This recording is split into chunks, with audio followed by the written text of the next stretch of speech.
Did you know that two 20-year-old songwriters once stood in a studio and told Elvis Presley no when he tried to change their lyrics?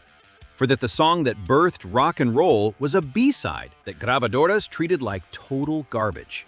You've spent your life singing along to these 1950s anthems, thinking you knew their stories, but you've been living a lie. Today, we expose 10 legendary masterpieces from the 50s and the wild, hidden secrets behind them. Number 10. Jailhouse Rock. Elvis Presley. Songwriters in a hotel room wrote a song about a prison riot and a dance that didn't exist. They brought it to Elvis, and he wanted to change the lyrics. They said no. Elvis recorded it anyway, as written, at radio recorders in Hollywood. It spent 7 weeks at number 1 and became Elvis's defining rebel image on screen. The songwriters were so young, they barely looked old enough to be there. They wrote the lyrics in a New York hotel, never imagining they would tell Elvis what he could and couldn't sing. Two men in their 20s looked at the biggest star on the planet and said the words, "Stay like this." A prison dance that never happened became the template for every rebel image that followed. 9. Tutti Frutti, Little Richard.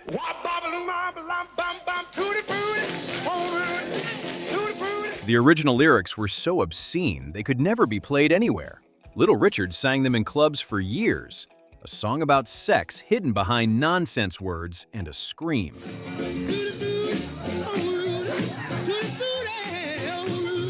Producer Bumps Blackwell knew the energy was there, but the words had to be cleaned up.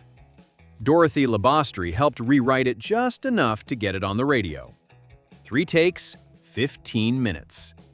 The scream that opens the track was Richard letting out years of frustration. What nobody knew was that the song that defined the wild energy of rock and roll was a sanitized version of something too dirty to describe in a newspaper.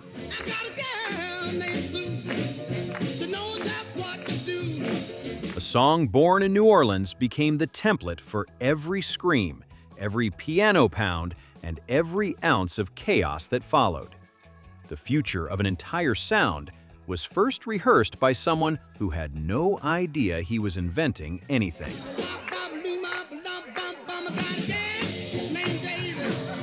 Number 8. All I Have to Do Is Dream, The Everly Brothers.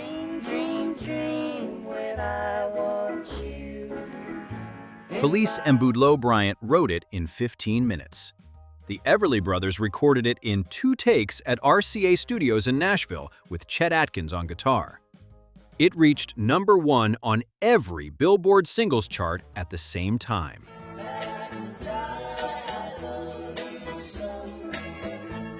What nobody knew was that Don and Phil's perfect harmony came from singing together since childhood, not from some easy relationship.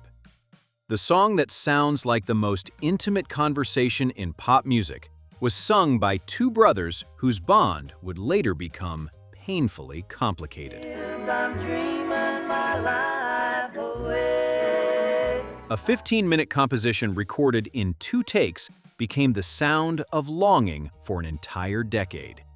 You still can't hear it without something in your brain lighting up without even asking your permission.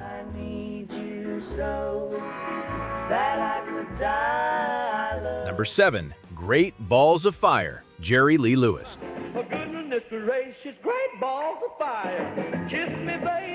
Sam Phillips wanted a ballad.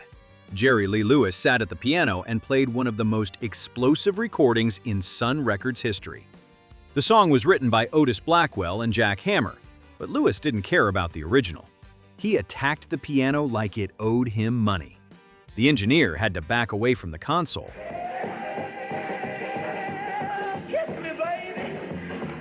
Sam Phillips reportedly thought it was too wild for radio. What nobody knew was that Lewis was barely 22, had just arrived in Memphis, and was recording with musicians he barely knew.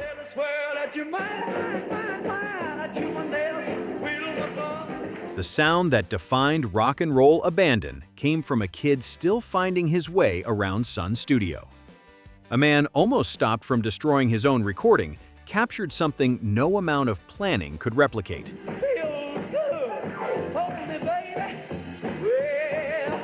The next 3 entries showcase the craziness of the industry in the 50s.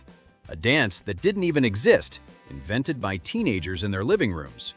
A forgotten classic from 16 years prior, rebuilt from scratch, and a group rejected by everyone who recorded the definitive ballad of the decade. Things are about to get intense. Stick around, and don't forget to leave a like if you've made it this far. Number 6. At the Hop, Danny and the Juniors. Let's go to the hop. Let's go to the hop. Artie Singer wrote it as Do the Bop and tried to sell it to Dick Clark, who told him Bop was already dead. Singer returned, changed every reference to Bop to Hop, and handed it to 4 kids from a Philadelphia high school who had never recorded before.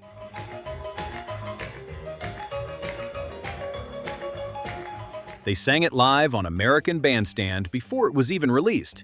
7 weeks at number 1. What nobody knew was that the dance the song described didn't exist when they recorded it. The hop was a made-up word to replace a dead trend. Let's go to the hop. Let's go. Teenagers heard it on the radio, invented the dance in their living rooms, and made it real by pretending it already was. A song about a dance that didn't exist became the dance that defined the 1950s. Baby, let's go to the hop. Oh, baby, let's go to the hop. Number 5. Blueberry Hill, Fats Domino.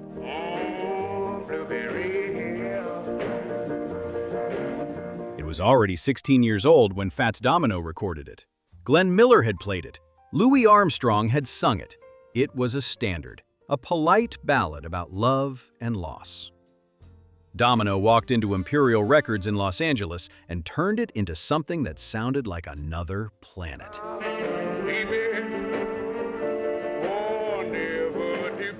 His version spent 11 weeks at the top of R&B charts and crossed to pop. What nobody knew was that Domino had heard the song and never forgot the melody. He played it from memory, changed the rhythm, and made it his own before anyone could stop him.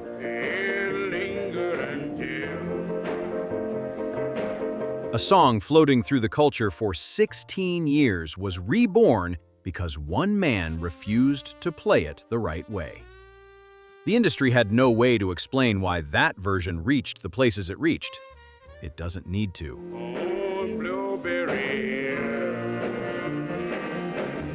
Number 4. Only You and You Alone, The Platters.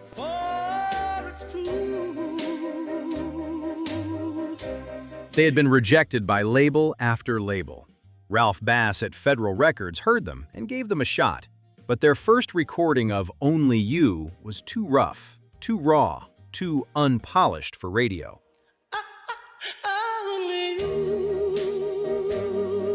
The song almost disappeared before it had a chance. Buck Ram kept believing it could work. The later version, recorded with a softer approach, became one of the biggest hits of 1955. What nobody knew was that Tony Williams had come from an ordinary working life while the group rehearsed wherever they could. You are my destiny. The voice that would define romantic ballads for a decade belonged to a man still fighting to be heard. A song that almost died because it was too real became the template for every doo-wop ballad that followed. The industry had no way to explain why that voice reached the places it reached. It doesn't need to. For it's true. Now we enter the realm of giants. The top 3 coming up features the disguised autobiography that became the Bible for every guitarist on the planet, the massive record label that called a legend useless, and the throwaway B-side that accidentally ignited the greatest revolution in music history. Hang on tight, the top of the list is pure history. Number 3, Johnny B. Good, Chuck Berry. Go, go. Go, Johnny, go, go. Go. Chuck Berry wrote it as a fantasy version of his own life, with the location moved to Louisiana because it sounded like the right place for the story. He walked into Chess Records in Chicago with a song about a country boy who could play guitar like ringing a bell. They recorded it in one session.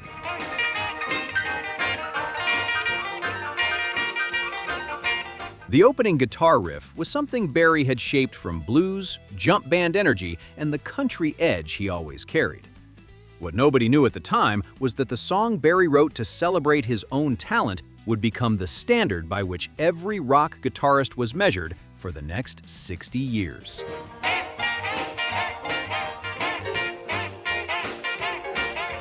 The autobiography he disguised as fiction became the curriculum for an entire genre. A man singing about a boy who might someday be famous was writing his own future in real time. Go, go, go, Johnny, go. Go, go, go, Johnny. Number 2. That'll Be the Day, Buddy Holly and the Crickets. Yes, that'll be the day when you make me cry. You say you're gonna leave. Decca Records had already rejected it. They told Holly his voice was too thin, his guitar too country, and the song had no commercial potential. Holly and his band drove to Clovis, New Mexico, found a studio run by Norman Petty, and recorded it on equipment held together with tape and optimism. The label that had said no watched as the song reached #1 in America and the UK. That'll be the day when I die. Holly was so frustrated with Decca's rejection that he considered quitting music. The drive to Clovis was a last resort, not a master plan. A song that one of the biggest labels in the world had declared worthless became a foundation stone for British rock and roll. The Beatles heard it, the Rolling Stones heard it. An entire generation built its sound on something a corporation had thrown in the trash. There is no formula that explains that. The day when you say goodbye, yes, that'll be the day when you make me cry. Number 1. Rock Around the Clock, Bill Haley and His Comets. It was recorded in one session in April 1954, released as a B-side. The band ran through it, didn't think much of it, and went back to playing Western swing and country music.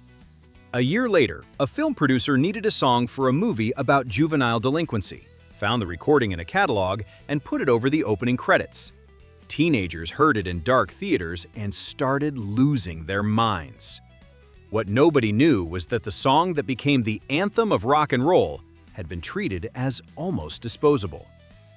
Bill Haley was 30 years old, balding, and playing Western swing when he accidentally created the sound of teenage rebellion. A B-side that the band barely treated like the main event became one of the most important recordings in popular music. The man who helped light the revolution did not even know he was starting one. Millions of copies later, that opening snare roll is still impossible to silence, just like it was then. 12 o'clock, rock, we're gonna rock around the clock. Each song has a story like this buried within it.